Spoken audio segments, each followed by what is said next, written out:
स्वागत है आप सबका लाइव लॉ की इस खास पेशकश कोर्ट्स टुडे हिंदी में, जहां हम आपको हिंदुस्तान के सभी कोर्ट से आने वाली आज की ताजा अपडेट्स देंगे। आपको डिस्क्रिप्शन में इन सब खबरों के लिंक मिल जाएंगे, तो जरूर जाइए लाइव लॉ हिंदी पे और पढ़िए इन सब खबरों के बारे में गहराई से। इस वीडियो में हम आपको संक्षेप में सारी अपडेट्स देने की कोशिश करेंगे, तो चलिए शुरू करते हैं। आज के कोर्ट्स टुडे की शुरुआत सुप्रीम कोर्ट से आ रही सबसे बड़ी खबर से। सुप्रीम कोर्ट ने कथित दिल्ली शराब नीति घोटाले से संबंधित मनी लॉन्ड्रिंग और भ्रष्टाचार के मामलों में भारत राष्ट्र समिति की नेता के कविता को मंगलवार 27 अगस्त को जमानत दे दी है। न्यायमूर्ति बी.आर. गवई और न्यायमूर्ति के.वी. विश्वनाथन की पीठ ने सुनवाई के दौरान अभियोजन एजेंसी यानी सीबीआई और ईडी की निष्पक्षता पर सवाल उठाया और कुछ आरोपियों को सरकारी गवाह मानने में उनके चयनात्मक दृष्टिकोण की आलोचना भी की। पीठ ने आदेश में सबूतों का कोई विस्तृत विवरण दर्ज नहीं किया। आदेश में पीठ ने कहा कि जांच पूरी हो गई है और सीबीआई और ईडी दोनों मामलों में आरोप पत्र और अभियोजन शिकायत दायर कर दी गई है। साथ ही दोनों मामलों में सुनवाई जल्द पूरी होने की संभावना नहीं है, क्योंकि लगभग 493 गवाहों से पूछताछ की जानी है और दस्तावेजी साक्ष्य लगभग 50,000 पेज के हैं। पीठ ने मनीष सिसोदिया फैसले में अपनी टिप्पणी दोहराई कि विचाराधीन कैदी की हिरासत को सजा में नहीं बदला जाना चाहिए। कविता को 15 मार्च की शाम को ईडी ने गिरफ्तार किया था और तब से वो हिरासत में है। अगली बड़ी खबर में सुप्रीम कोर्ट ने आज 1 जुलाई 2024 की केंद्र सरकार की अधिसूचना पर रोक लगा दी, जिसके तहत औषधि और प्रसाधन सामग्री नियम 1945 के नियम 170 को हटा दिया गया था। न्यायमूर्ति हिमा कोहली और न्यायमूर्ति संदीप मेहता की पीठ ने आदेश पारित करते हुए कहा कि ये चूक न्यायालय के 7 मई 2024 के आदेश के प्रावधानों के तहत थी। ये याद किया जा सकता है कि पतंजलि अवमानना मामले की सुनवाई के दौरान 2 बड़े मुद्दे उठे थे। इनमें से 1 अप्रैल आयुष मंत्रालय द्वारा नियम 170 के तहत कार्यवाही पर रोक लगाने से संबंधित था।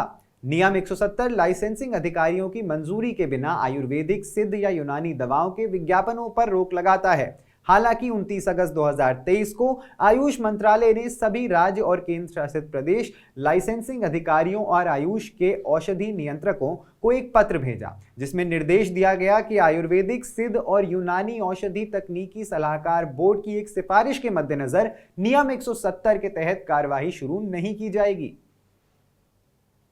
सुप्रीम कोर्ट ने मंगलवार 27 अगस्त को अभिनेत्री यौन उत्पीड़न मामले में पूछताछ के लिए शेष गवाहों की संख्या के संदर्भ में केरल राज्य से जानकारी मांगी है। न्यायमूर्ति अभय एस ओक और न्यायमूर्ति ऑगस्टीन जॉर्ज मसीह की पीठ ने राज्य के वकील से मुख्य आरोपी सुनील एनएस, जिसे पुलसर सुनी के नाम से भी जाना जाता है, कि जमानत याचिका पर विचार करते समय इस पहलू पर निर्देश लेने को कहा। इस मामले में प्रमुख मलयालम अभिनेता दिलीप पर फरवरी 2017 में कोची के बाहरी इलाके में एक चलती गाड़ी में अभिनेत्री अपहरण और यौन उत्पीड़न के साजिशकर्ता के आरोप लगाया गया है।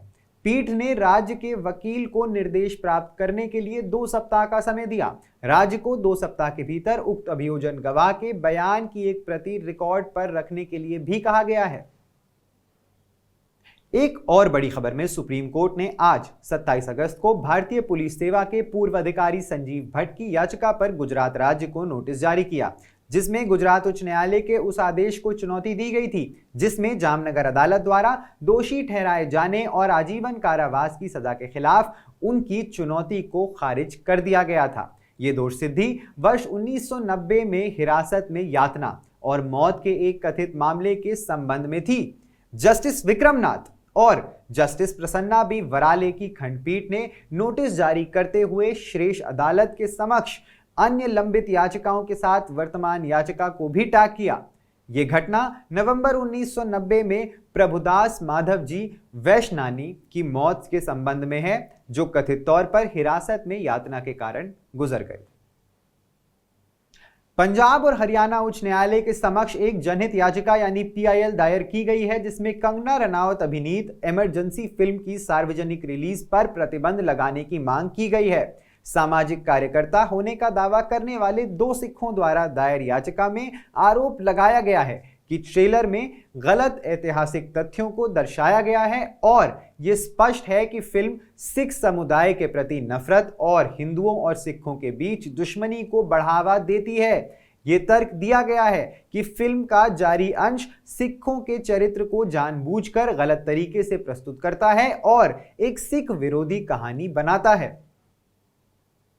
दिल्ली उच्च न्यायालय ने हाल ही में अदालती कार्यवाही की लाइव स्ट्रीमिंग के कार्यान्वयन को बढ़ाने और लाइव स्ट्रीमिंग प्रक्रिया में लंबित कार्य को समयबद्ध तरीके से पूरा करने की मांग वाली याचिका को खारिज कर दिया है। न्यायमूर्ति संजीव नरूला ने कहा कि मौजूदा बुनियादी ढांचा और लाइव स्ट्रीमिंग की क्रमिक विस्तार योजनाएं दिल्ली उच्च न्यायालय की तकनीकी समितियों के व्यवहारिक आकलन पर आधारित हैं। अदालत ने कहा कि पर्याप्त तैयारी के बिना समय से पहले सेवा विस्तार देने से न्यायिक कार्यवाही की गुणवत्ता और सुरक्षा से समझौता हो सकता है। अदालत ने सीए राकेश कुमार गुप्ता की उस याचिका को खारिज कर दिया जिसमें उन्होंने लाइव स्ट्रीमिंग सुविधा की लागत कम करने के उनके सुझाव पर विचार करने के लिए दिल्ली उच्च न्यायालय से निर्देश देने की मांग की थी।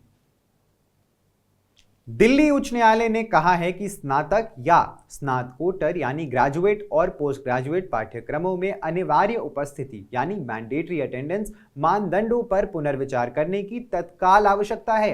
न्यायमूर्ति प्रतिभा एम सिंह और न्यायमूर्ति अमित शर्मा की खंडपीठ ने कहा कि वो विभिन्न कारकों का अध्ययन करने और एक रिपोर्ट पेश करने के लिए एक समिति बनाने का इरादा रखती है और इस समिति की उपस्थिति आवश्यकताओं के संबंध में पाठ्यक्रमों के लिए क्या समान प्रथाएं विकसित की जा सकती हैं।